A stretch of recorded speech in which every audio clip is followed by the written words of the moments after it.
আমরা সবাই জানি হজ জীবনে সামর্থ্যবান ব্যক্তিদের উপরে, যাদের টাকা পয়সা আছে, শারীরিক সুস্থতা আছে, যাতায়াত নিরাপদ আছে, তাদের জন্য জীবনে একবার হজ পালন করা কি বলেন আপনারা? ফরজ। হজ এক পালন করা কি ফরজ। এই ফরজ বিধান আমরা সবাই জানি আল্লাহ কোরআন কারীম এবং নবী মুহাম্মদ সাল্লাল্লাহু আলাইহি ওয়াসাল্লামের সুন্নাহ দ্বারা সাব্যস্ত হয়েছে। এক্ষেত্রে হজের সংজ্ঞা নিয়ে আপনাদের একটু আলোচনা করতে চাই। হজ এর আবেদন করতে হচ্ছে ইচ্ছা করা। আপনারা সবাই বলুন, হজের আবেদন করতে কি? ইচ্ছা করা। ইসলামী পরিভাষায় হজ বলা হয় নির্দিষ্ট সময়ে, নির্দিষ্ট কিছু জায়গায়, নির্দিষ্ট ব্যক্তি কর্তৃক নির্দিষ্ট কিছু কর্ম সম্পাদন করার নামই হচ্ছে, এটা কি সহজ কথা, নির্দিষ্ট সময়ে। তো নির্দিষ্ট সময় বলতে যেমন এখানে আল্লাহ সুবহানাহু ওয়া তাআলা হজের নির্দিষ্ট সময়ের কথা বলেছেন। হজের নির্দিষ্ট সময় কয় মাস? হজের নির্দিষ্ট সময়টা আছে কয় মাস? 3 মাস। আল্লাহ রাব্বুল আলামিন বললেন আল হাজ্জু আশহুরুম মা'লুমাত, হজের সময় নির্দিষ্ট মাস সময়। তো হজের সময় নির্দিষ্ট মাস সময়, অর্থাৎ আপনি যদি হজ পালন করেন তাহলে এই 3 মাসের মধ্যেই আপনাকে হজের নিয়ত করতে। আপনারা কি আমার কথা বুঝতে পারছেন? আপনি যদি হজ পালন করার নিয়ত করেন তাহলে ওই 3 মাসের ভিতরে আপনাকে হজের নিয়ত করতে হবে।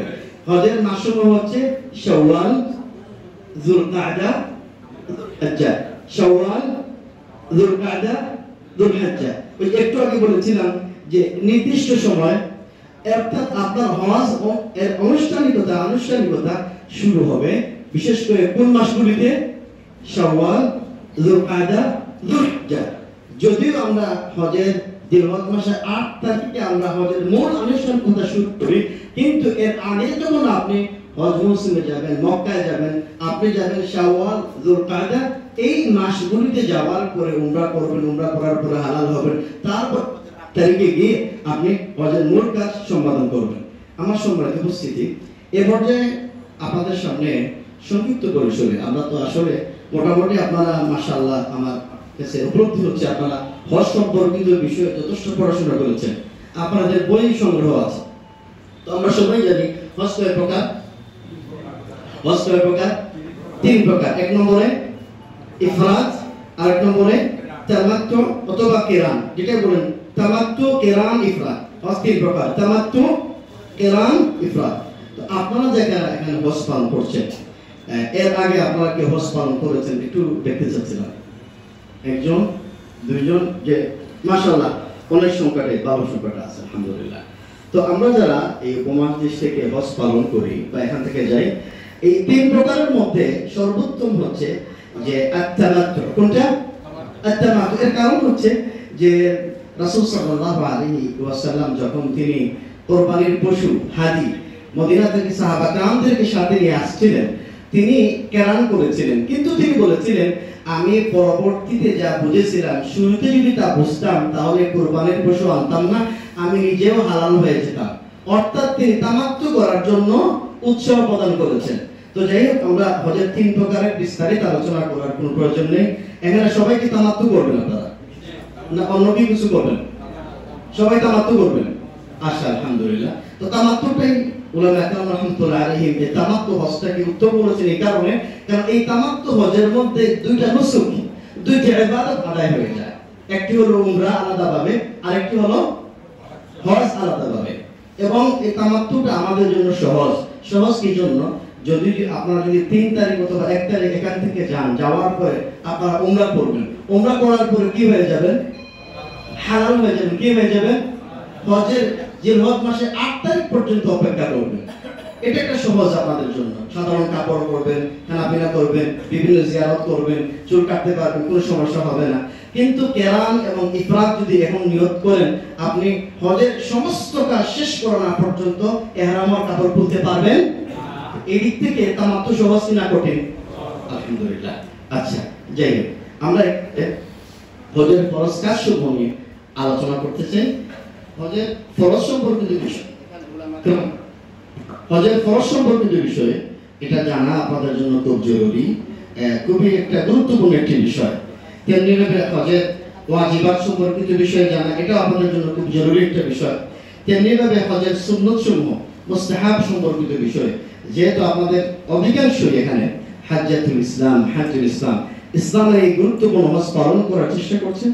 এই জন্য আপনার হজ যাতে রাসূল সাল্লাল্লাহু আলাইহি ওয়াসাল্লামের হজ মোতাবেক হয়, তার পদ্ধতি অনুসরণ হয়, এই জন্য বিষয়গুলি মুখস্থ রাখা খুবই জরুরি।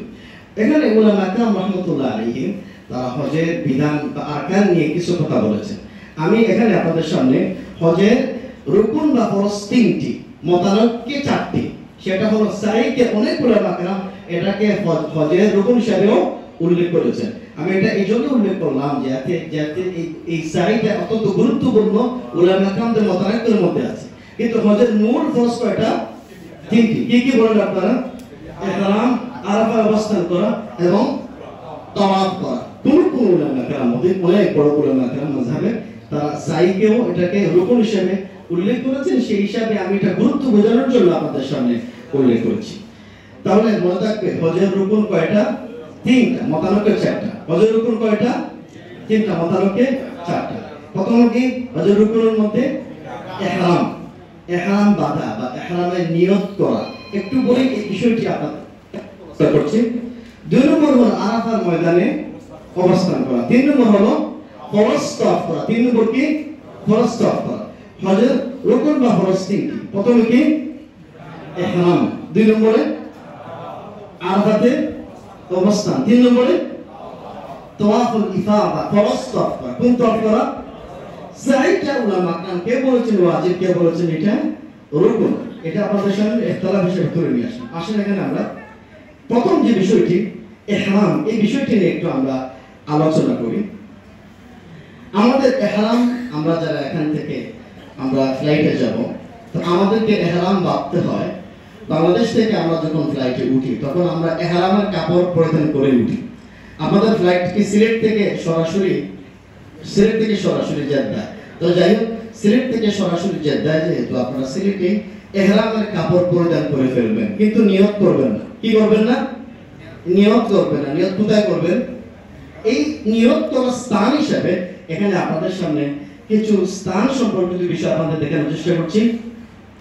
আল্লাহ সুবহানাহু ওয়া তাআলার ঘরের চতুর্দিকে রাসূল সাল্লাল্লাহু আলাইহি ওয়াসাল্লাম 5টি মিকাত, নির্ধারিত স্থান আল্লাহ রাসূল সাল্লাল্লাহু আলাইহি ওয়াসাল্লাম নির্ধারণ করে দিয়েছেন। কয়টি স্থান? একটা স্থান হলো, দেখেন আপনারা, কারনুন মানাজিল, মক্কাতুল মুকাররমা থেকে তায়েফে অবস্থিত 75 কিলোমিটার দূরে অবস্থিত। আরেকটি হলো যাতুল ইরকিন, মক্কাতুল মুকাররমা থেকে 94 কিলোমিটার দূরে অবস্থিত। আরেকটি হলো দুল হুলাইফা, মক্কাতুল মুকাররমা থেকে মদিনা মুখে 450 কিলোমিটার দূরে অবস্থিত। আরেকটি হলো আল জুহফা, এটা 182 কিলোমিটার, এটা ওই তাবুকের রাস্তা দিয়ে যাওয়ার পর। আরেকটি হলো ইয়ালামলাম, এটা ইয়ামানের বাসীরা, ওমান বাসীরা এখান থেকে অতিক্রম করে। আমরা যারা এই উপমহাদেশ থেকে, বাংলাদেশ থেকে যারা আমরা যাই, আমরা কিন্তু কোন মিকাত অতিক্রম করি আপনারা বলতে পারেন? কোনটা? আমরা কিন্তু অতিক্রম করি কারনুন মানাজিলটা। আমরা কোনটা অতিক্রম করি? কারনুন মানাজিল। তো এটা আপনাদের টেনশন করার কোনো দরকার নেই, কারণ আপনাদের বিমান ফ্লাইটে যারাই থাকবে কর্তৃপক্ষ আপনাদেরকে বলে দিবে আমরা আধা ঘন্টার মধ্যেই কারনুন মানাজিল তায়েফের মিকাত অতিক্রম করছি। আপনারা যারা হজের বা উমরার নিয়ত করার ইচ্ছা পোষণ করেছেন তাড়াতাড়ি আপনারা নিয়ত করে ফেলবেন। তো এই নামই হলো মিকাত। এর নাম কি? মিকাত। তো এখানে যে বিষয়টি আপনাদের মনে রাখতে হবে, আমরা যখন এই সিলেটে যখন ইহরামের কাপড় পরবো, আমরা শুধুমাত্র ইহরামের কাপড় পরবো। কি পরবো? ইহরামের কাপড় পরবো। নিয়ত করবো কোথায়? মিকাতে যাওয়ার আগে। নিয়ত করবো কোথায়? মিকাতে যাওয়ার আগে। তবে একটা কথা বলি, যদি মনে করেন যে আপনার এমন অবস্থা হয় আপনি ফ্লাইটে ওঠার পরে আপনি ঘুমিয়ে যাবেন, আপনি টেরই পাবেন না কোন সময় মিকাত অতিক্রম করেছেন, এমন অবস্থায় আপনি ফ্লাইটে ওঠার পরে যদি নিয়ত করে ফেলেন তাহলে কোনো সমস্যা নেই। তবে সুন্নত হলো নিয়ত করা কোন জায়গাতে? মিকাতে যাওয়ার আগে সুন্নত হলো। এটাই রাসূল সাল্লাল্লাহু আলাইহি ওয়াসাল্লাম তিনি করেছেন। তো যাই হোক, এখানে আমরা মিকাত সম্পর্কিত বিষয় আপনাদের দেখানোর চেষ্টা করলাম।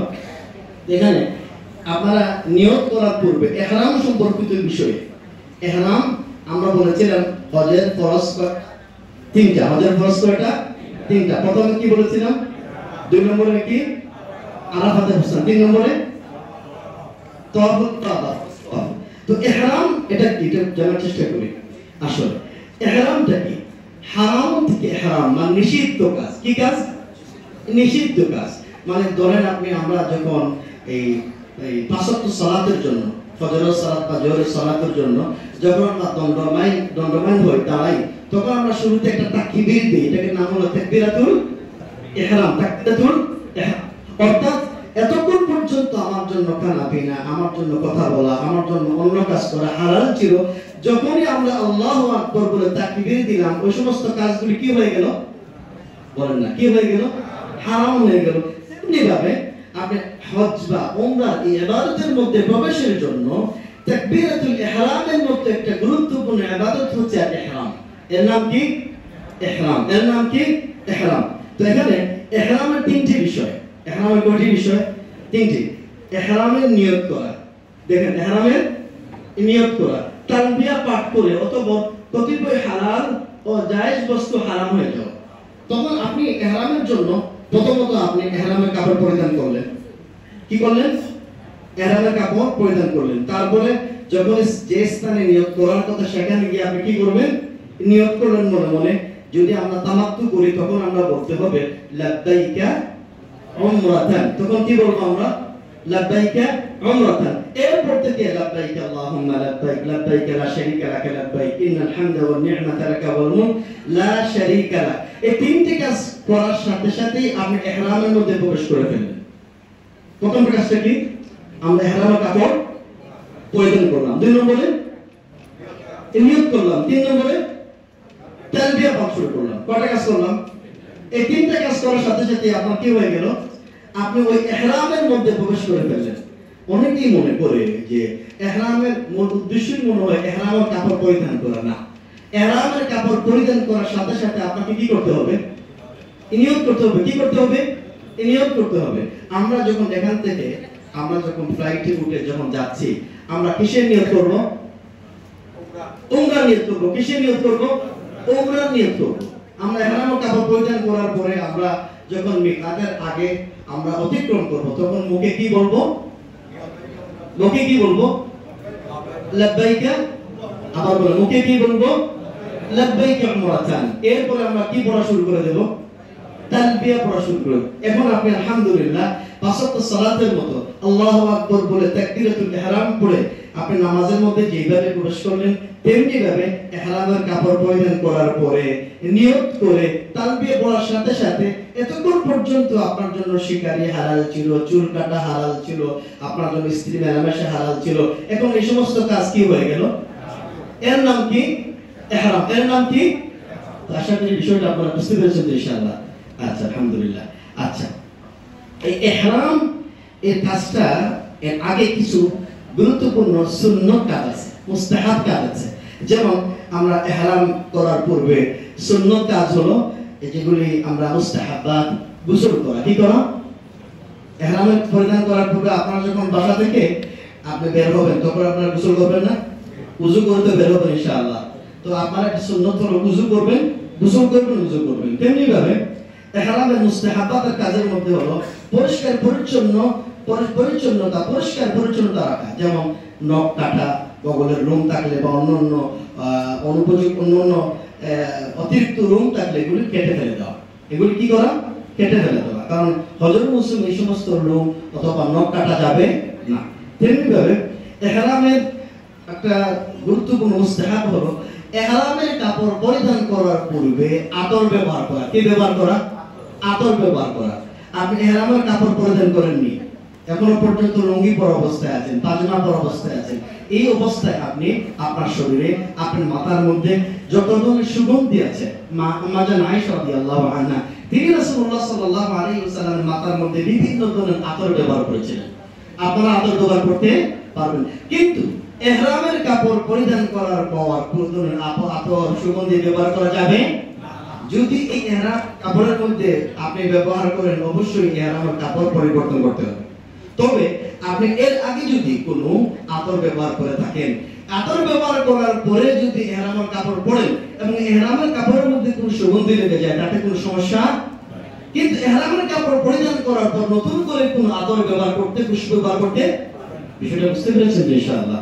তেমনি ভাবে ইহরামের এর মধ্যে একটা এই কি হলো যে ইহরামের মুস্তাহাবার কাজের মধ্যে হলো যে হজের প্রবেশের পূর্বে পুরুষের ক্ষেত্রে সেলাই করা কাপড় পরিধান করতে পারবেন না।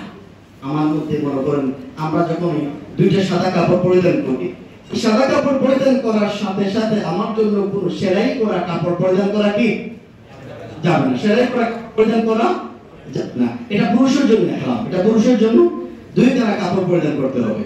তবে যদি আপনাদের এই ইহরামের কাপড়টি বেঁধে রাখার জন্য বেল্টের ব্যবহার করা হয়, এই বেল্টের মধ্যে বিভিন্ন সেলাই আছে, এটা কোনো সমস্যা, কথা বলে আসছে কিনা, এতে কোনো সমস্যা নেই। তেমনি ভাবে একটা জুতা আপনি পরিধান করলেন, জুতার মধ্যে যদি কোনো সেলাই থাকে এটার মধ্যে কোনো সমস্যা নেই, কিন্তু মূল যে কাপড়টা এর মধ্যে কোনো কি থাকবে না, সেলাই থাকবে না। আচ্ছা, এটা ছিল পুরুষদের জন্য।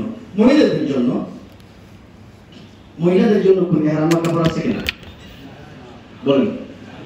মহিলাদের জন্য কোন ইহরামের কাপড় নেই, তবে মহিলারা যে কোনো কাপড়, যে কাপড়টা আছে যে কোনো কাপড় তারা পরিধান করতে পারবেন। তবে মহিলাদের জন্য দুটি কাজ করা যাবে না। কয়টা কাজ করা যাবে না?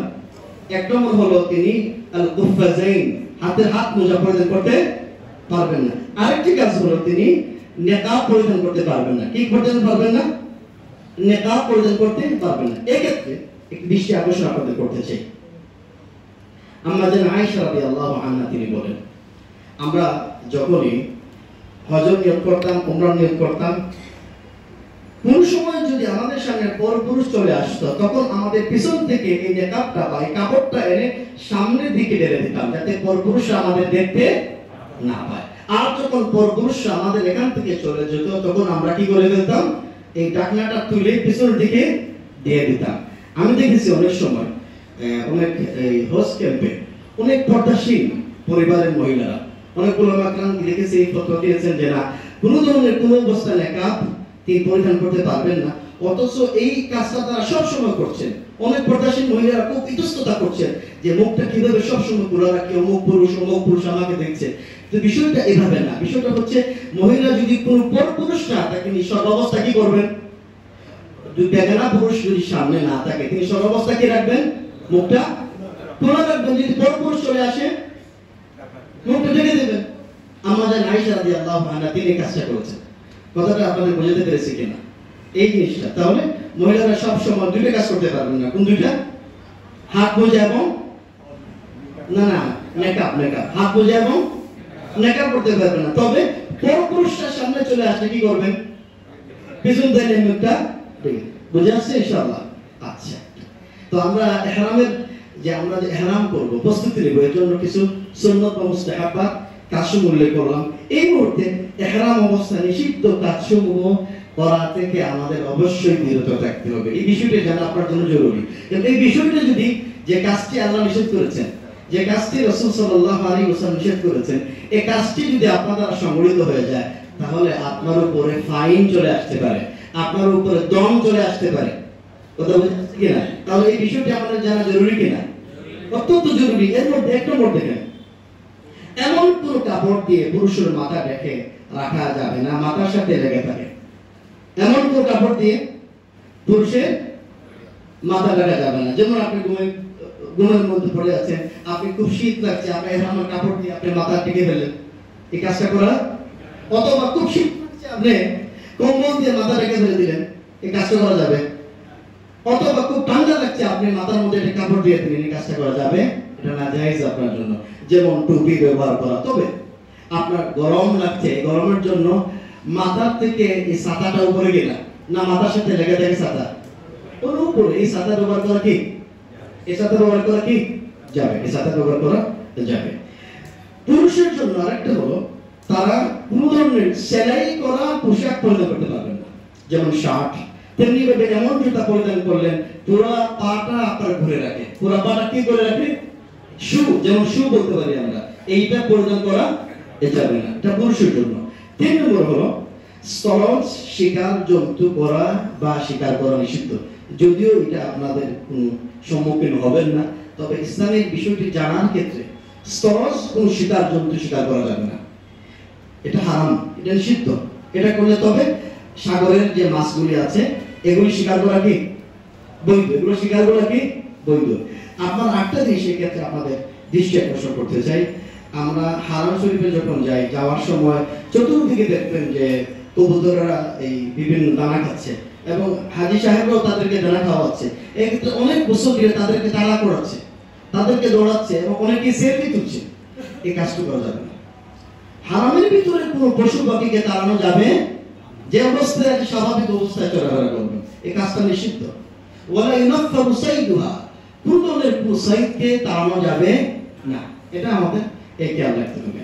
চতুর্থ নম্বরে ইহরাম অবস্থায় আমরা বললাম যে নিষিদ্ধ কাজসমূহের মধ্যে চতুর্থ নম্বরে চুল মুন্ডানো, কাটা অথবা উপরে ফেলা মুন্ডানো কাটা যাবে না।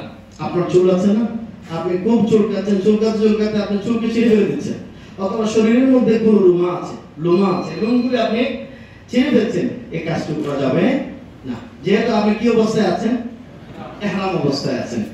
তারপরে পঞ্চম নম্বরে নখ কাটা যাবে না। কি করা যাবে না? নখ কাটা যাবে না। 7 নম্বরে বিবাহের কোনো আপ্ত অনুষ্ঠান করা যাবে না। যদিও এই কাজটুকু করার কোনো সুযোগ নাই, তারপরে এটা জানা উচিত আমাদের। 8 নম্বরে শরীর ও কাপড়ের সুগন্ধি ব্যবহার করা যাবে না। কি করা যাবে না? সুগন্ধি। ইহরাম অবস্থায় নিষিদ্ধ কাজের মধ্যে 9 নম্বর হলো স্ত্রীর মিলন করা যাবে না। এটা হলো 10 নম্বরে মিলন ব্যতীত অন্য কোনো যৌন স্পর্শ, যেমন চুম্বন, স্পর্শ ইত্যাদি, কেননা তা হারাম মিলনের উসিলা। তো এই কাজটুকু আপনি যদি করতে চান তাহলে ওই মূল কাজের দিকে আপনাকে নিয়ে যেতে পারে, এই জন্য এই কাজ থেকেও আমাদের বিরত থাকতে হবে। ইহরাম অবস্থায় আমাদের মা বোনেরা যারা আছেন তাদের জন্য নিষিদ্ধ যে 2টি কাজ একটু আগে বলেছিলাম, সেটা কি? নারী ইহরামের নিষিদ্ধ বিষয়ের ক্ষেত্রে পুরুষের মতোই, অন্য যেগুলি বললাম কি পুরুষের মতোই, মনে থাকবে। তবে নিম্ন বর্ধিত বিষয়সমূহে নারী পুরুষ থেকে ভিন্ন। যেমন নারী সেলাই করা পোশাক পরতে পারবে, পুরুষরা কি পারবে, আর মহিলারা পারবে। তেমনি ভাবে নারী নেকাব ও হাত মোজা পরবে না, নারী নেকাব ও হাত মোজা পরবে না। কেননা রাসূল সাল্লাল্লাহু আলাইহি ওয়াসাল্লাম মুহরিমা নারী নেকাব ও হাত মোজা পরবে না। তবে একটু আগে বলেছিলাম, তিনি যদি অন্য পরপুরুষের সামনে চলে আসেন তখন তিনি তার চেহারা কি করবেন, আশা করি বিষয়টা। আলহামদুলিল্লাহ, এই পর্যন্ত আমি এই বিষয়গুলি এই জন্য বললাম, এই বিষয়গুলি জানা আপনাদের জন্য খুব জরুরি একটি বিষয়। নিষিদ্ধ বিষয়গুলি কয়টা আলোচনা করলাম? 10টার মতো। নিষিদ্ধ বিষয়গুলি কয়টা আলোচনা করলাম? 10টার মতো আলোচনা করলাম। এই বিষয়গুলি বইয়ের মধ্যে উল্লেখিত আছে, আপনারা পাবেন, তারপরেও এটা আলোচনা করলাম। এক্ষেত্রে আমরা যেহেতু তামাত্তুর জন্য নিয়ত করেছি, এই তামাত্তুর বিষয়টি আমরা সংক্ষিপ্ত পরিসরে আলোচনা করে আজকের আলোচনা শেষ করে দেব ইনশাআল্লাহ তাআলা। আমরা যখন ঘরে উযু করে গোসল করে আমরা যখন গেলাম, উযু করে গোসল করে আপনি যদি 2 রাকাত উযুর সুন্নাত নামাজ আদায় করেন, এটা উত্তম, এটা ভালো। তবে সর্বোত্তম হলো ফরজ নামাজের পরে যদি ইহরামের এই নামাজের পরে যদি আপনি নিয়তটা করেন, আপনার জন্য সর্বোত্তম ভালো হতো। কিন্তু আপনারা যেহেতু ফ্লাইটে থাকবেন, এই কাজটা করা সম্ভব হবে না, এই জন্য ঘরে আপনারা উযু করে 2 রাকাত সুন্নাত নামাজ পড়ে ফেলবেন ইনশাআল্লাহ তাআলা। ইহরামের কাপড় পরে আপনারা যখন মিকাতে অতিক্রম করবেন, এই যেহেতু তামাত্তুর মধ্যে কয়টা ইবাদত? তামাত্তুর মধ্যে কয়টা ইবাদত? 2টা, একটা হলো উমরা আর একটা কি হজ। তামাত্তুর মধ্যে কয়টা ইবাদত? 2টা, মানে কেরানের মধ্যে 2টা ইবাদত, কিন্তু কেরানের মধ্যে তামাত্তু উমরা এবং হজ একসাথে করতে হয়, মাঝখানে হালাল হওয়ার কোনো সুযোগ নাই। কিন্তু তামাত্তুর মধ্যে উমরা করার পরে মাঝখানে হালাল হওয়ার সুযোগ আছে। এই জন্য উলামা কেরাম বলেছেন 2টি পৃথক ইবাদত তামাত্তুর মধ্যে হওয়ার কারণে তামাত্তুটা বেশি উত্তম। তাহলে আমরা হজের জন্য সর্বপ্রথম কোন ইবাদত করব? তামাত্তু। তামাত্তুর মধ্যে কোন ইবাদত করব? উমরা করব। কোনটা করব? উমরা করব। আমরা আসুন, আমরা এখানে আমরা যখনই উমরার কাপড় পরিধান করলাম, উমরার মুস্তাহাব্বাতগুলি, সুন্নতগুলি আমরা আমল করলাম, নিষিদ্ধ বিষয়গুলো থেকে আমরা বিরত থেকে আমরা যখন মিকাতে অতিক্রম করব, এই মুহূর্তে আমরা আমার ইহরামের কাপড় পরিধান করা অবস্থায় ফ্লাইটে যখন বলবে আপনারা আধা ঘন্টার মধ্যেই মিকাত অতিক্রম করবেন, তখন আপনারা কি বলবেন? নিয়ত করতে হবে। কি করতে হবে? নিয়ত করতে হবে। মুখে উচ্চারণ করার যে নিয়ত যেটা আছে না, এগুলা বলার কোনো প্রয়োজন নেই, এগুলা কোনো হাদিসে প্রমাণিত হয়নি। আপনি হজের মৌসুমে মুখে বলবেন, উমরার সময় লাব্বাইকা উমরাতান, কি বলবেন? সবাই বলেন না, লাব্বাইকা উমরাতান। এরপরে আপনি কি বলবেন?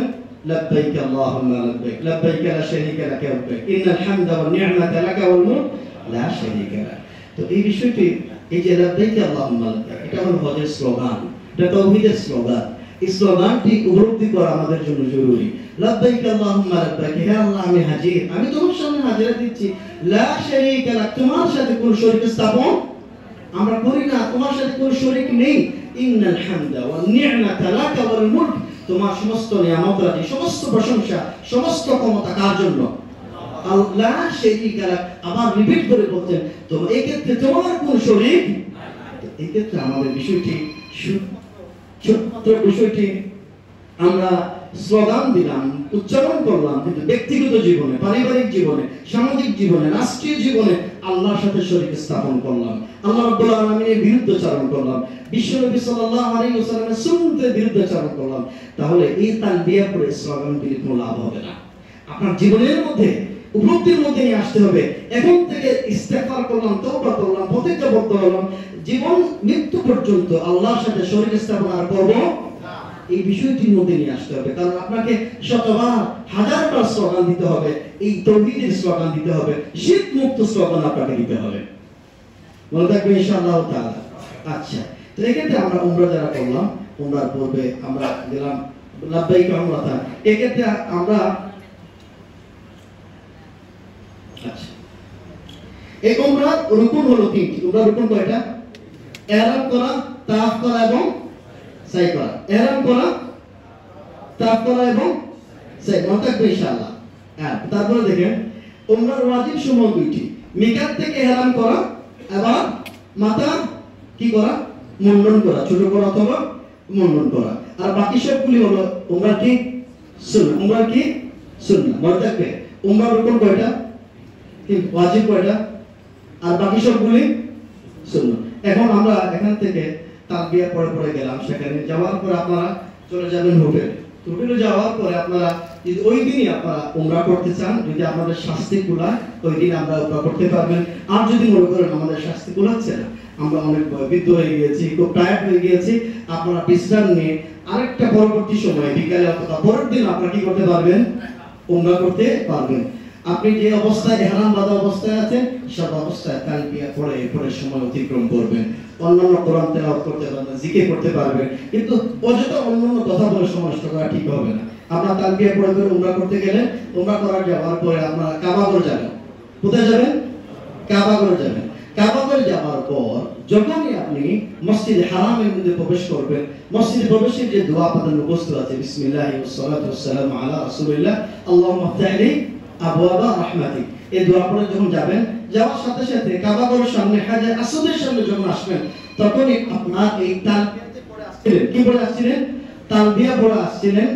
যখনই আপনি তাওয়াফ স্টার্ট করবেন, তখন আপনার তালবিয়া কি হয়ে যাবে? বন্ধ হয়ে যাবে। তখনই আপনি হাজার আসওয়াদের সামনে এসে বিসমিল্লাহি আল্লাহু আকবার বলে কি করবেন? সুন্নাত হলো আপনি হাজার আসওয়াদকে চুম্বন করবেন। কি করবেন? চুম্বন করবেন। কিন্তু এটা লক্ষ লক্ষ মানুষের ভিড়ে আপনার চুম্বন করা কষ্ট হতে পারে, নাও করাটা সম্ভব নাও হতে পারে। অনেকেই এটাকে গুরুত্ব মনে করে নারী পুরুষকে নিয়ে ঠেলা ধাক্কা দিয়ে, অন্য পুরুষের সাথে ঠেলা ধাক্কা দিয়ে, অনেকে কষ্ট দিয়ে হাজার আসওয়াদ চুম্বন করার চেষ্টা করেন। এই কাজটুকু আল্লাহর রাস্তায় করবেন না। চুম্বন করাটা সুন্নাহ, কিন্তু মানুষকে কষ্ট দেওয়াটা কি? এটা হারাম। মানুষকে কষ্ট দেওয়া যাবে না। এবং আপনি দেখবেন পুরুষ মহিলা একাকার হয়ে যাচ্ছে। আপনি আসছেন ইবাদত করতে, পুরুষ মহিলা ধাক্কাধাক্কি করে গায়ে গায়ে লেগে একাকার হয়ে যাচ্ছে। এমন অবস্থায় আপনাকে আল্লাহকে স্মরণ করে, বিশ্বনবী মুহাম্মদ সাল্লাল্লাহু আলাইহি ওয়াসাল্লামের সুন্নতের কথা স্মরণ করে নিজেকে কন্ট্রোলে রাখবেন, নিজের পরিবারের সদস্যদের কন্ট্রোল রাখার চেষ্টা করবেন। এত ধাক্কাধাক্কি করার সুযোগ নেই। সেখানে চুম্বন করা সম্ভব হচ্ছে না, দূর থেকে কি বলবেন? বিসমিল্লাহি আল্লাহু আকবার বলে আপনার কি শুরু হয়ে গেল? এক্ষেত্রে দুটি বিষয় পুরুষদের জন্য আর মহিলাদের জন্য রাখতে হবে। প্রথম বিষয়টি হলো, যখনই আপনি তাওয়াফ শুরু করবেন, তখন আপনি আরামুল্লুন করবেন। কি বল করবেন? রামান, মানে হেলে দুলে, বাহুটাকে হেলে দুলে কি করা? দ্রুত গতিতে কি করা? প্রথম 3 চক্কর তাওয়াফ করা। প্রথম 3 চক্কর। আরেকটি কাজ পুরুষের জন্য, সে আরেকটি কাজ হচ্ছে পুরুষের জন্য, পুরুষেরা বাম কাঁধ এর উপরে ডান কাঁধ খোলা রেখে কি করবেন? বাম কাঁধের উপরে কাপড়টা কি করবেন? ইহরাম বাঁধবেন। এইভাবে একটা কথা বলি আপনাদেরকে, শুধুমাত্র তাওয়াফের ক্ষেত্রে ডান কাত খোলা থাকবে। কিসের ক্ষেত্রে? শুধুমাত্র তাওয়াফ। অন্যান্য ইবাদতের ক্ষেত্রে, সাইর ক্ষেত্রে, আরাফার ময়দানে, মুজদালিফা সর্বাবস্থায় দুই কাত কি থাকবে? ডাকা থাকবে। আর কোন সময় ডান কাত খোলা থাকবে? তাওয়াফের সময় থাকবে। এবং পুরুষের জন্য কি করবেন? ডান কাত খোলা থাকবে এবং প্রথম 3 চক্কর পুরুষ মহিলা একটু কি করবেন? হালকা একটু হেলে দুলে, যদিও আপনার দ্বারা আমাদের ভিড়ের মধ্যে এটা সম্ভব হবে না, তারপরেও একটু কি করবেন? একটু হেলে দুলে চেষ্টা করবেন। পরবর্তী 4 চক্করটা স্বাভাবিকভাবে শেষ করবেন। এখানে তাওয়াফের ক্ষেত্রে যে বিষয়টি জানা দরকার, যখনই আপনি শুরু করলেন আপনার 7টি চক্কর প্রথমে এখানে শুরু হবে, শেষ হবে আবার কোথায় এসে? প্রথম চক্করটা কি শেষ হবে আবার হাজরে আসওয়াদে এসে। এখানে একটা বিষয় আপনাদেরকে দৃষ্টি আকর্ষণ করি, আপনাদের মনের মধ্যে যত ধরনের দোয়া আছে, মাতৃভাষাকে আল্লাহ বুঝেন না, সিলেটি ভাষাকে আল্লাহ বুঝেন না, সেই মাতৃভাষা এই দোয়াগুলি নিজের মন থেকে করার চেষ্টা করবেন। অনেকেই বই হাতে নিয়ে বিভিন্ন আরবি দোয়া করার চেষ্টা করেন, অথচ আরবি ভাষাটা তিনি বুঝেন না, আরবি ভাষাটা তিনি বুঝেন না। একজন দোয়া করছিলেন, একটু উদাহরণ দিচ্ছি, রব্বানা ফির লানা যানবানা মানবিন দানবি। আপনাদের একটা কথা বলি, যানবুন মানে একটা হলো, একটা কি মানে যুনুবুন থেকে যানবুন, এটা কি অর্থ? গুনাহ। এটা কি? এটা কি গুনাহ। তো এই যে আমরা দোয়াটা করছি যে আমাদের গুনাহগুলি আল্লাহ মাফ করে দেন। আরেকটা আছে যানাবুন। যানাবুন অর্থ হচ্ছে যে কোনো পশু লেজ, যে কোনো পশু লেজ। তো অনেক সময় অনেক মুসল্লিরা হাজিরা এভাবে দোয়া করে, রব্বানা ফির লানা যানাবানা, মানে হে আল্লাহ আমাদেরকে আমার লেজ সহ মাফ করে দেন।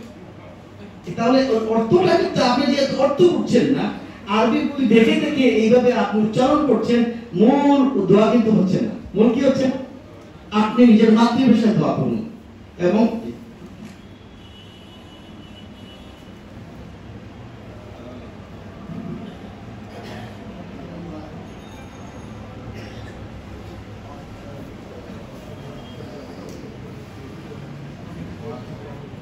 আসসালামু আলাইকুম ওয়া রাহমাতুল্লাহ।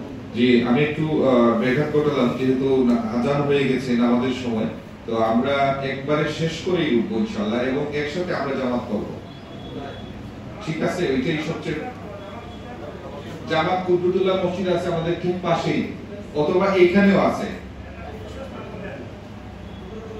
আমরা একসাথে নিয়ে যাব আপনাদেরকে। আমরা আগে আলোচনাটা শেষ করি, ঠিক আছে? ইনশাআল্লাহ।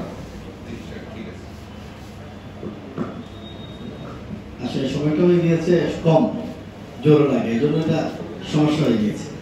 তো আপনাদের বিরক্ত হচ্ছেন না তো ইনশাআল্লাহ? আচ্ছা, আমরা চাচ্ছি যে আপনারা এত লক্ষ লক্ষ টাকা খরচ করে যাচ্ছেন, আপনাদের হজটা যেন মকবুল হজ হয়। কি বলেন আপনারা? সে আলোকে আমি এই প্রেজেন্টেশনটা বা প্রস্তুতিটা নিয়ে এসেছি। তো আল্লাহ রাব্বুল আলামিন আপনাদেরকে মকবুল হজ করার তৌফিক দান করুন, আমরা সবাই বলি আমিন। আচ্ছা, এখন আপনাদের সামনে আমরা যখন আসলাম তাওয়াফের কথা বলছিলাম। কিসের কথা বলছিলাম? তাওয়াফের কথা বলছিলাম। আমি বলছিলাম আপনার নিজের মাতৃভাষায় যত দোয়া আছে, নিজের জন্য, নিজের পরিবারের জন্য, দেশের জন্য, উম্মার জন্য বেশি বেশি দোয়া করবেন। বিশেষ করে একটি কাবা ঘরের একটি রুকুন আছে, কর্নার আছে, এটাকে বলে রুকনুল ইয়ামানি। কি বলা হয়? রুকনুল ইয়ামানি। এই রুকনুল ইয়ামানি মনে করেন এই হলো কাবা ঘর, এই হলো রুকনুল ইয়ামানি কর্নার, আর এই হলো হাজর আসওয়াদ কর্নার। কয়টা কর্নার?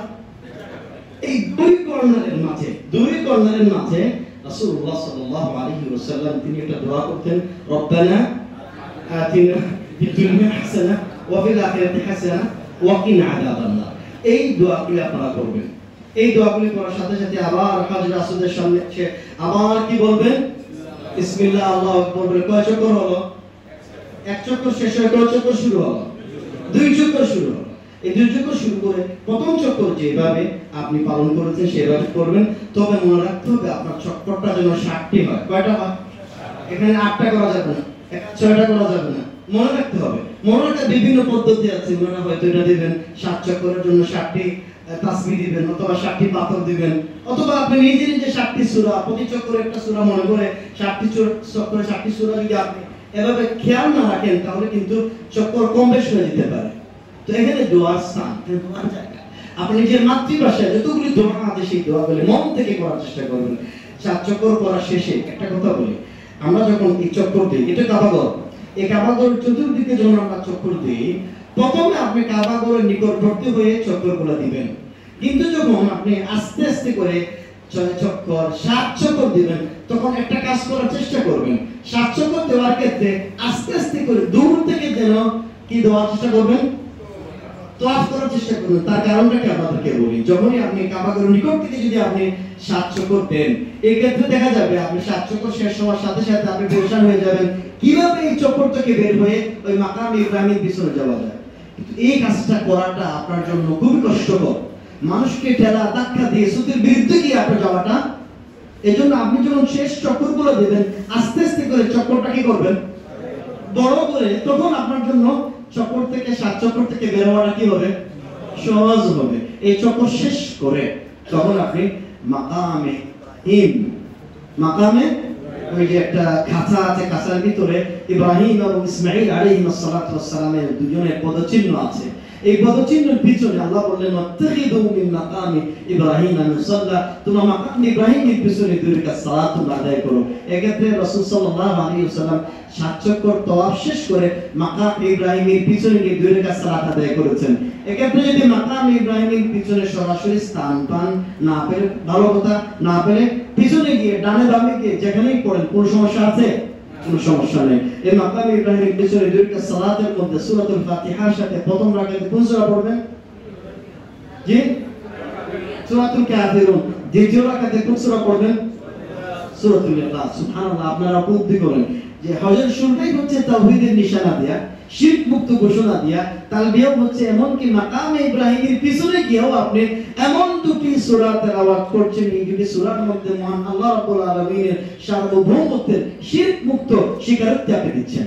কুল ইয়া আইয়ুহাল কাফিরুন, হে কাফিররা, লা আ'বুদু মা তা'বুদুন, তোমরা যারা ইবাদত করো আমি তার ইবাদত করি না। তেমনি ভাবে কুল হুয়াল্লাহু আহাদ, বলো আল্লাহ এক এবং একক। এই যে 2টি সূরা, এটা তাওহীদের সূরা। মানে আপনাকে কিন্তু হজের এই মৌসুমে নিয়ে আপনাকে প্রতিটি মুহূর্তে মুহূর্তে তাওহীদের প্রশিক্ষণ দিচ্ছে। আপনি যেন এখান থেকে তাওহীদের শিক্ষা নিয়ে পরবর্তীতে বাকি 11টি মাস আপনি ব্যক্তিগত জীবনে, পারিবারিক জীবনে, সামাজিক জীবনে তাওহীদের প্রশিক্ষণটা নিতে পারেন। 2 রাকাত নামাজ পড়লেন, নামাজ পড়ার পরে আরেকটা সুন্নাহ কাজ আমাদের জন্য বাকি আছে। জাবের রাদিয়াল্লাহু আনহু, এটা ইমাম মুসলিম রাহিমাহুল্লাহ, জাবের রাদিয়াল্লাহু আনহু এই মুসলিমে রাসূল সাল্লাল্লাহু আলাইহি ওয়াসাল্লামের সুন্দর সুন্নতের হজের বর্ণনা দিয়েছিলেন। মাকাম ইব্রাহিমের পিছনে নামাজ পড়ার পরে রাসূল সাল্লাল্লাহু আলাইহি ওয়াসাল্লাম আবার কিন্তু হজরে আসওয়াদ চুম্বন করার চেষ্টা করেছেন, আবার চুম্বন করেছিলেন। এক্ষেত্রে হয়তো আপনারা চুম্বন করতে না পারলেও ইশারা দিয়ে কি করবেন, হয়ে যাবে ইনশাআল্লাহ তাআলা। এরপরে আপনারা জমজমের পানি পান করবেন। একটি কথা আপনাদেরকে বলি, জমজমের পানি শুধুমাত্র আপনারা তাওয়াফের পরে বা মাকাম ইব্রাহিমের পরে পান করবেন, বিষয়টা এমনি এভাবে মনে করবেন না। আপনাদের জন্য একটা সুবর্ণ সুযোগ।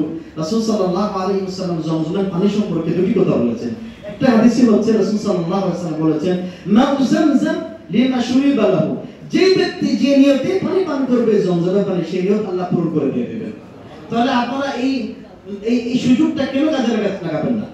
আপনারা নিজস্ব পাসপোর্ট দিয়ে আপনারা 5 লিটার পানি ফ্রি পাবেন। এই ব্যবস্থাপনা হয়তো এজেন্সি কর্তৃপক্ষ করে দেবেন। তারপর একটা সুযোগ আছে, আপনার সাথে 1 লিটারই বা 2 লিটারই গেলে নিয়ে যাবেন, সাথে ব্যাগের ভিতরে নিয়ে হারামে যখনই যাবেন তখনই পানি ভর্তি নিয়ে বাসাতে চলে আসবেন। আপনাকে কেউ কিছু বলবে না। কিন্তু এত বড় গেলে নেবেন না, 10 লিটার 20 লিটার এটা নিতে দিবে না। কিন্তু 1 লিটার হাফ লিটার হলে কোনো, আপনি যতদিন দেখবেন মক্কাতুল মুকাররমায়, মদিনাতুল মুনাওয়ারায় প্রত্যেকটা দিন প্রতি মুহূর্তে জমজমের পানি পান করবেন। কারণ অনেক ভাই বন্ধুরা আমাকে বলেছে যে আলহামদুলিল্লাহ আমরা জমজমের পানি পান করে আমাদের গ্যাস্ট্রিক ছিল, আমাদের অন্যান্য রোগ ছিল, এই আল্লাহ রাব্বুল আলামিন জমজমের পানির বরকতে আমাদের গ্যাস্ট্রিক আল্লাহ দূর করে দিয়ে দিয়েছেন। এইজন্য রাসূল বলেছেন, মা মুজাম্মিল লিমা শুরিবালা, জমজমের পানি যে নিয়তে পান করবেন, আপনার গ্যাস্ট্রিক হয়েছে, আপনার আলসার হয়েছে, আপনার ডায়াবেটিস আছে, আপনার অন্যান্য ব্লাড প্রেশার আছে, এই নিয়তে জমজমের পানি পান করুন। হে আল্লাহ, আপনি আমাকে রোগ মুক্তি দান করুন। কি বলেন, আল্লাহ দিতে পারবেন কিনা? তাহলে প্রতিটা মুহূর্তে জমজমের পানি পান করবেন। জমজমের পানি পান করেছেন, তারপর আপনারা চলে যাবেন মাকাম ইব্রাহিমের পিছনে 2 রাকাত নামাজ পড়েছেন, তখন আপনারা কোথায় চলে যাবেন? সাফা মারওয়াতে। কোথায় চলে যাবেন? সাফা মারওয়াতে চলে যাবেন। আপনারা সেদিকে নিশানা দেওয়া আছে। সাফা মারওয়াতে প্রথমে যাবেন সাফাতে। কোন পাহাড়ে যাবেন? সাফা পাহাড়ে। রাসূল সাল্লাল্লাহু আলাইহি ওয়াসাল্লাম সহিহ মুসলিমে বর্ণিত হয়েছে, সাফা পাহাড়ের একবারে উঁচু জায়গাতে উঠলেন। উঁচু জায়গাতে উঠার পরে কাবাগর তিনি দৃষ্টি দিলেন। কাবার দিকে তাকিয়ে সাফা পাহাড়ে যাওয়ার পরেই প্রথমে তিনি বলেছিলেন, একটি কোরআন কারীমের একটা আয়াত এগুলো আপনারা মুখস্থ করার চেষ্টা করবেন। হজের কিছু কাজ আছে মুখস্থের প্রয়োজন, আমলের প্রয়োজন। শুধু দেখা দেখি অমুক বলেছেন না, এটা করবেন না। আপনারা এখন থেকেই যে সমস্ত যেই জায়গায় যে দোয়াগুলি বলা প্রয়োজন সেইগুলি আপনারা এখন থেকে মুখস্থ করা শুরু করে দেন। সাফা পাহাড়ে ওঠার সাথে সাথে কোরআন কারীমে সূরাতুল বাকারার আয়াত হলো কি পড়বেন, ইন্না আস-সাফা ওয়াল মারওয়াতা মিন শাআইরিল্লাহ। এই আয়াতটা মনে আছে তো আপনাদের? এই আয়াতটা পড়বেন। এই আয়াতটা পড়ার পরে রাসূল সাল্লাল্লাহু আলাইহি ওয়াসাল্লাম তিনি বলেছেন, আবদাউ বিমা বাদা আল্লাহু বি। আল্লাহ রাব্বুল আলামিন যেখান থেকে শুরু করেছেন সেখান থেকে আমি নবী শুরু করছি। এই দোয়াটা পড়ার পরে রাসূল সাল্লাল্লাহু আলাইহি ওয়াসাল্লাম কিবলামুখী হয়ে তিনি আরেকটি দোয়া বলতেন, লা ইলাহা ইল্লাল্লাহু ওয়াহদাহু লা শারীকা লাহু লাহুল মুলকু ওয়া লাহুল হামদু ওয়া হুয়া আলা কুল্লি শাইইন কাদির। এই দোয়াটা আপনাদের মুখস্থ আছে না? তারপর রাসূল বলতেন, লা ইলাহা ইল্লাল্লাহু আনজাযা ওয়া'দা ওয়া নাসারা 'abদা ওয়া হাযামা আল আহজাবা ওয়াহদা। কি চমৎকার দোয়া যে আল্লাহর স্বীকৃতি দেওয়ার পরে আনজাযা ওয়া'দা, আল্লাহ রাব্বুল আলামিন তার ওয়াদা পূরণ করেছেন, তিনি বিজয় দান করেছেন ইসলামে। তারপরে ওয়া নাসারা 'abদা, আল্লাহ রাব্বুল আলামিন তার বান্দাকে সাহায্য করেছেন। ওয়া হাযামা আল আহজাবা ওয়াহদা, বিশ্বনবী তিনি নিজে বলছেন আল্লাহ রাব্বুল আলামিন শত্রুকে একাই পরাজিত করেছেন। মানে কি তাওহীদ, শিরক মুক্ত, কি ইবাদত। বিশ্বনবী নিজে বলছেন শত্রুকে পরাজিত করার ক্ষেত্রে আমি নবী মুহাম্মদ সাল্লাল্লাহু আলাইহি ওয়াসাল্লাম আল্লাহর সাথে শরীক স্থাপন ছিলাম না, আমার কোনো ক্ষমতা নেই, সমস্ত ক্ষমতা কার? তো এই যে আকীদা বিশ্বাস, আমাদের দেশে অনেকেই মাজারে গিয়ে, অনেকেই এই এমনকি মদিনাতে গিয়ে দেখবেন রাসূল সাল্লাল্লাহু আলাইহি ওয়াসাল্লামের মাজারে গিয়ে, কবর গিয়ে রাসূল সাল্লাল্লাহু আলাইহি ওয়াসাল্লামের কাছ থেকে কিছু চাওয়ার চেষ্টা করছে, অথচ এটা নাজায়েজ। চাইতে হয় কার কাছে? আপনি জিয়ারত করবেন সুন্নাহ পদ্ধতিতে, কিন্তু চাইতে হবে কার কাছে? সেজন্য আপনি মদিনাতুল মুনাওয়ারা যাওয়ার পরে একটা ঘটনা বলি। আমাদের দেশের হাজী সাহেবরা ডক্টর আব্দুল্লাহ জাহাঙ্গীর রাহিমাহুল্লাহ তিনি একটি কাহিনী বলেছিলেন। এক পাকিস্তানি হাজী বাংলাদেশ হজ মৌসুমে আসছে।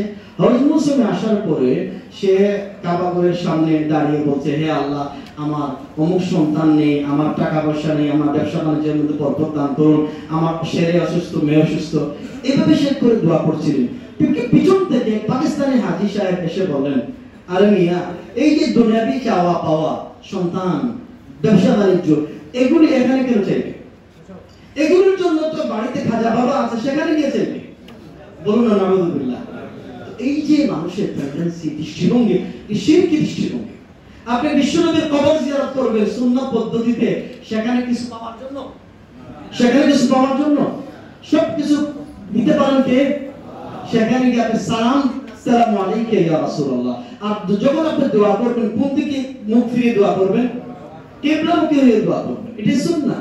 তো আমরা বলছিলাম যে আমরা যারা হজ পালন করছি, আমাদের এই হজ পালনটা যেন সুন্নাহ ভিত্তিক হয়, তাওহীদ ভিত্তিক হয়।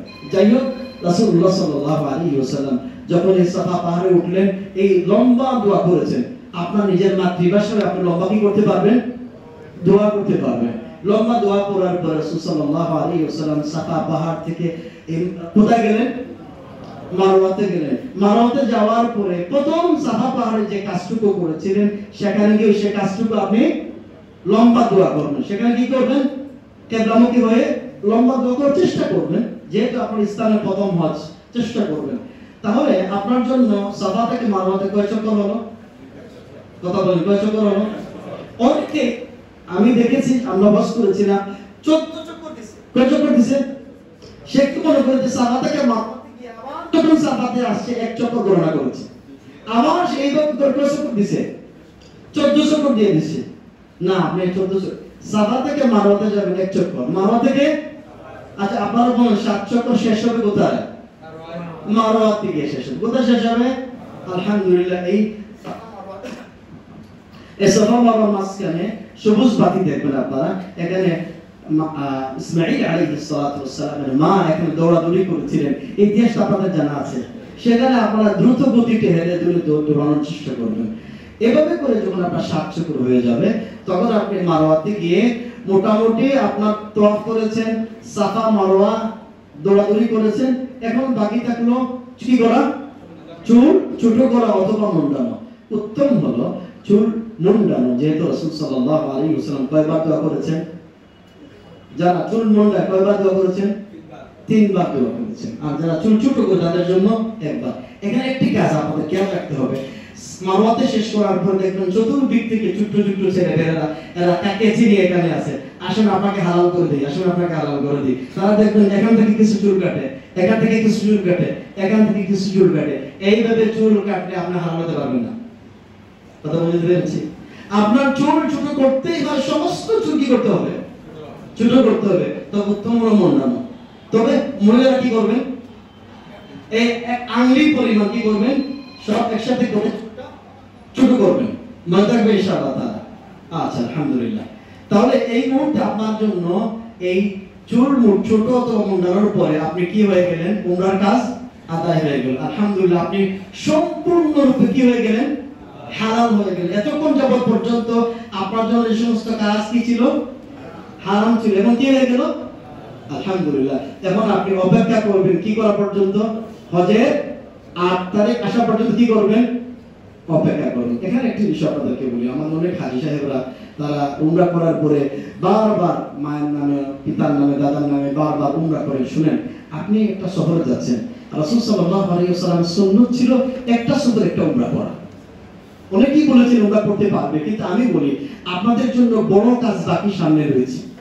আপনারা যদি এই মুহূর্তে বারবার উমরা করে যে বডিটাকে নষ্ট করে ফেলেন, শুনেন, এটা সফর। রাসূল সাল্লাল্লাহু আলাইহি ওয়াসাল্লাম বলেছেন আস-সাফরু কিতাআতুন মিনাল আযাব। সফরটা হচ্ছে আযাবের একটা অংশ। আপনি এখানে আপনার শরীরটাকে ভালো রাখতে হবে। আরাফার ময়দান বাকি আছে, মিনা বাকি আছে, এই জন্য আপনি এখানে আছেন। সম্ভব হলে কাবা ঘর বারবার কি করবেন? এবং জমজমের পানি পান করবেন। কাবা ঘরে বারবার 1 রাকাত, 2 রাকাত, 2, 3 রাকাত, 5 রাকাত, 20 রাকাত নামাজ পড়েন। 1 রাকাত নামাজ পড়লে কয় রাকাতের সওয়াব? কিন্তু আপনি বারবার এই মসজিদ তানঈম বা আয়েশা গিয়ে বারবার উমরা করে আপনার শরীরটাকে কি করবেন না? আমি আপনাদেরকে নাজায়েজ বলছি না, কিন্তু আপনার জন্য কি না? উত্তম না এটা। আপনার জন্য কি না? এটা উত্তম না। আপনি বড় কাজ বাকি আছে এখন।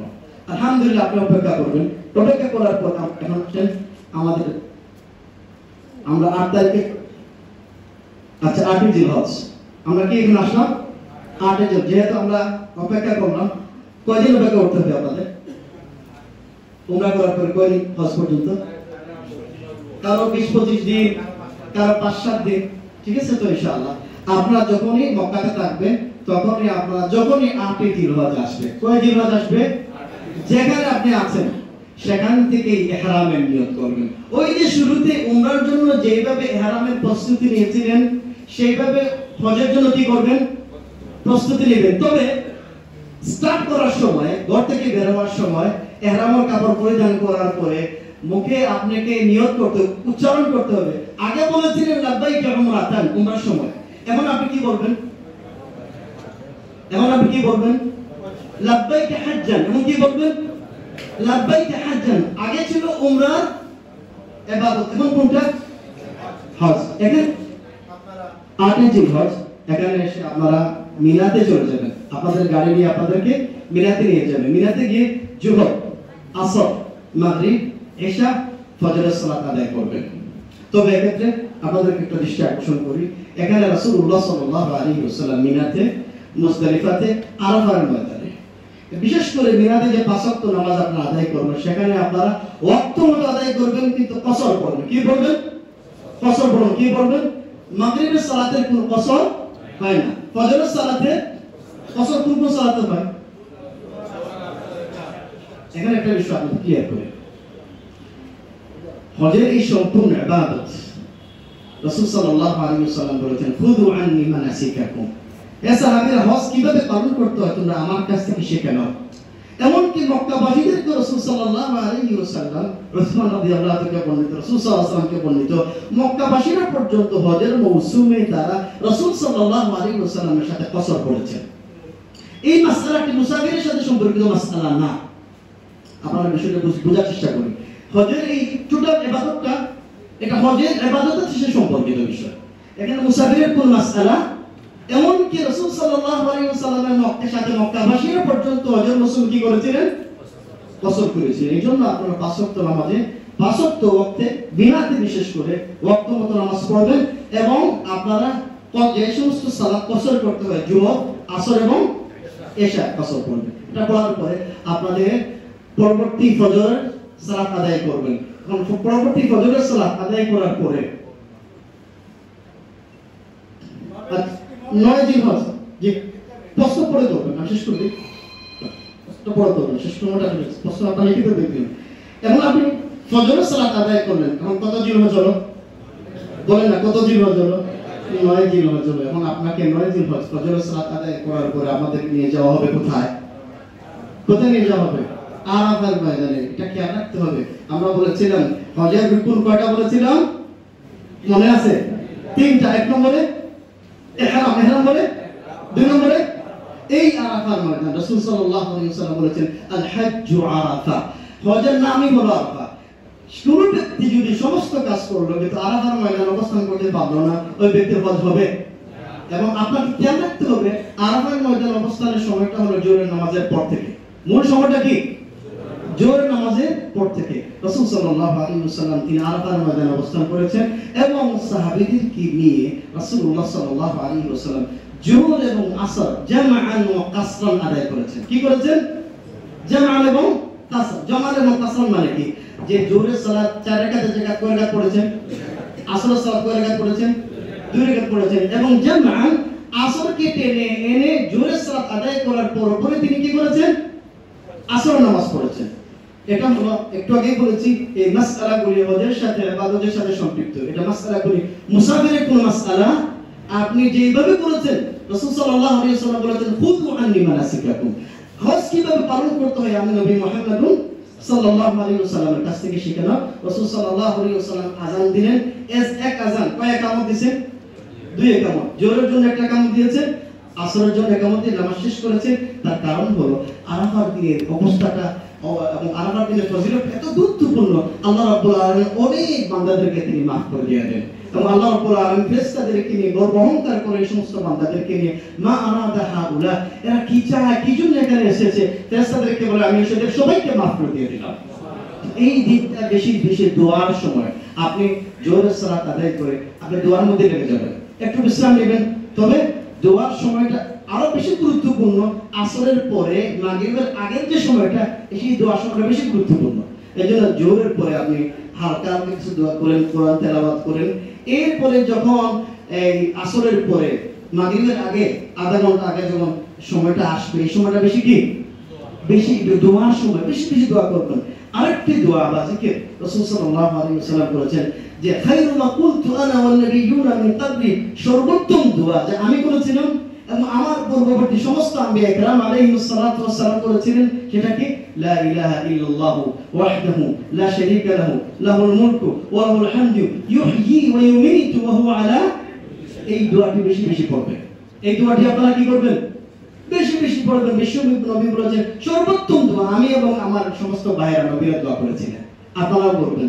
আরাফার বিশেষ করে মাগরিবে যখন সূর্য অস্ত হয়ে যাবে, অস্ত হয়ে যাওয়ার পূর্বে আপনারা সেখান থেকে বের হবেন না, কারণ এটা অনেক উলামা কেরামদের ক্ষেত্রে মাগরিবে পর্যন্ত অস্ত যাওয়া পর্যন্ত অবস্থান করাটা কি ওয়াজিব বলেছেন। এজন্য আপনারা মাগরিবের আগে, অনেকেই মাগরিবের আগেই গাড়ি এজেন্সি বের করবেন, এটা কিন্তু এটা ওনাদের দায়িত্বে থাকবে।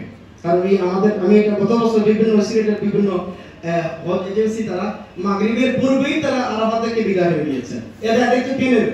এই জন্য এই বিষয়টি আমাদের হজ কর্তৃপক্ষ বিভিন্ন এজেন্সি অবশ্যই নিশ্চিত হতে হবে যে আমাদের হাজী সাহেবরা মাগরিবের অস্ত হয়ে গিয়েছে, তারপরে তারা কোথা থেকে বের হয়েছে? আরাফা থেকে বের হয়েছে। আর আপনারাও বলবেন না আমরা মাগরিবের সালাতের পূর্বে সেখান থেকে বের হওয়ার কোনো সুযোগ নেই, যেহেতু রাসূল সাল্লাল্লাহু আলাইহি ওয়াসাল্লাম মাগরিবের পর্যন্ত। যাই হোক, সেখান থেকে বের হওয়ার পরে কোথায় চলে যাবেন আপনারা? মুজদালিফাতে রাত্রি যাপন করবেন। সেখানে মুজদালিফাতে রাত্রি যাপন করার পর সেখানে রাসূল সাল্লাল্লাহু আলাইহি ওয়াসাল্লাম গিয়ে মাগরিব এবং এশার সালাত জামআন ওয়া কাসরান পড়েছেন। সেখানে মাগরিবের নামাজ আযান দেওয়া হয়েছে, আযান দেওয়ার পরে মাগরিবের 3 রাকাত পড়েছেন, আবার একামত দিয়ে এশার সালাত কয় রাকাত পড়েছেন? 2 রাকাত পড়েছেন। এরপরে আপনি 2 রাকাত সালাত পড়ে পরবর্তী বহু কাজ, বড় বড় কাজ বাকি আছে। এরপরে আপনি বিতির সালাত আছে, ফজরের 2 রাকাত সুন্নাত সালাত আছে, এই সমস্ত সালাতগুলি আপনি আদায় করবেন। অন্যান্য নফল ইবাদতগুলি আদায় করতে পারেন, তবে রাসূল সাল্লাল্লাহু আলাইহি ওয়াসাল্লাম এই মাগরিব এশা সালাত পড়ার পরে অন্যান্য নফল ইবাদত করতেন না, তিনি ঘুমিয়ে যেতেন। তিনি কি করতেন? ঘুমিয়ে যেতেন। বিতর এবং ফজরের দুইটা সুন্নত এটা কোনো সময় ছাড়তেন না, সফর অবস্থায় হোক এবং ইকামত অবস্থায় কোনো সময় ছাড়তেন না। আপনারা এই বিশ্রাম নেবেন, বিশ্রাম নেওয়ার পরে বিশেষ করে রাতে যাপন করার পর পরবর্তী দিন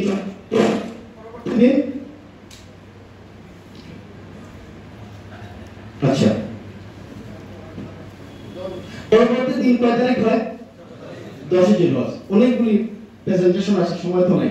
10 জিলহজ আপনি মুজদালিফাতে ফজরের সালাত আদায় করে রাসূলুল্লাহ সাল্লাল্লাহু আলাইহি ওয়াসাল্লাম আল মাশআরিল হারাম নামে একটা জায়গা আছে, সেখানে যেতে পারলে ভালো, না থাকলে ফজরের সালাত পড়ে আপনি কিবলামুখী হয়ে আল্লাহর কাছে বেশি বেশি দোয়া করবেন। দোয়া করার পরে আপনি এই 10 জিলহজ কোথায় চলে যাবেন? বলেন না, কোথায় চলে যাবেন? মিনাতে চলে যাবেন। মিনাতে যাওয়ার পরে সর্বপ্রথম যে কাজটুকু আপনাকে করতে হবে, এখানে দেখুন 10 জিলহজ ঈদের দিনে আমাদের কি কাজ আছে? নিম্নবর্ণিত 4টি কাজ আছে। কয়টা কাজ আছে? 4টি কাজ। একটি হলো কঙ্কর নিক্ষেপ করা।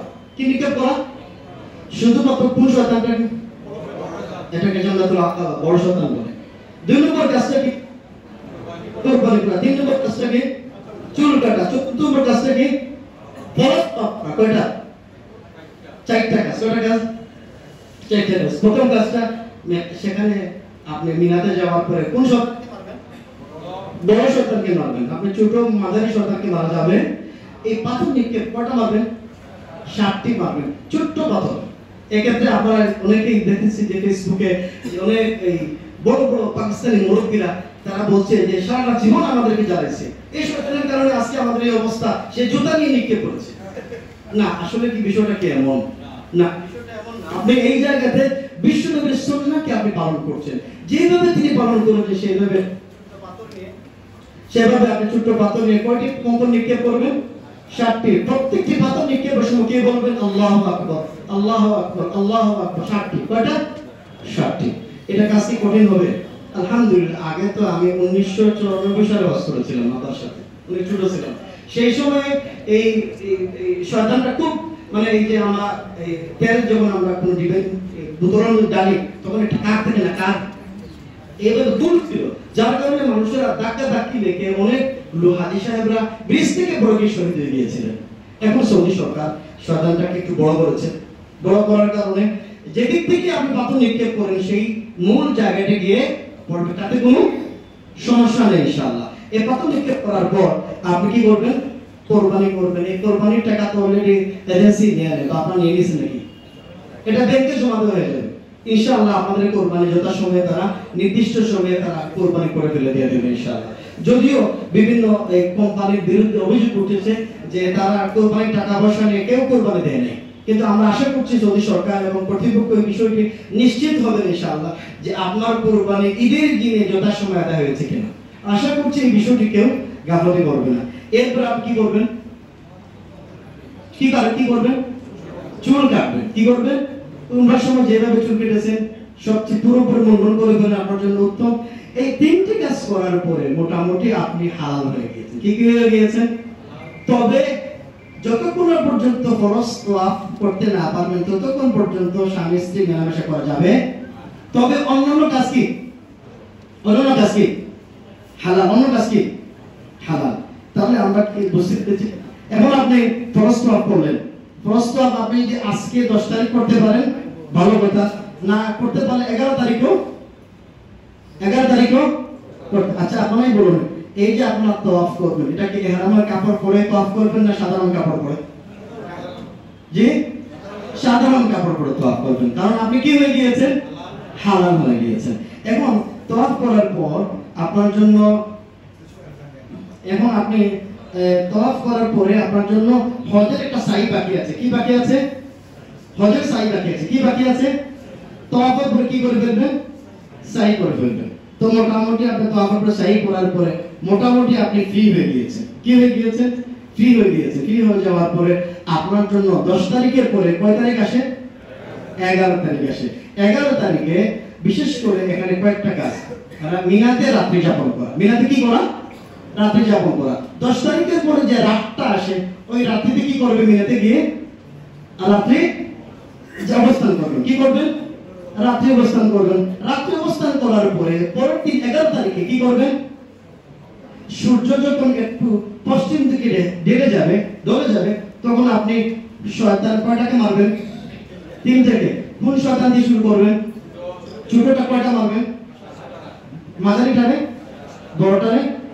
এই আগের মতোই আপনি মারবেন। পাথর মারার পরে প্রথম এবং দ্বিতীয় শয়তান মারার পরে কিবলামুখী হয়ে দোয়া করবেন। কিন্তু রাসূল সাল্লাল্লাহু আলাইহি ওয়াসাল্লাম বড় শয়তানকে মারার পরে দোয়া করেন নাই, দোয়া করেন নাই।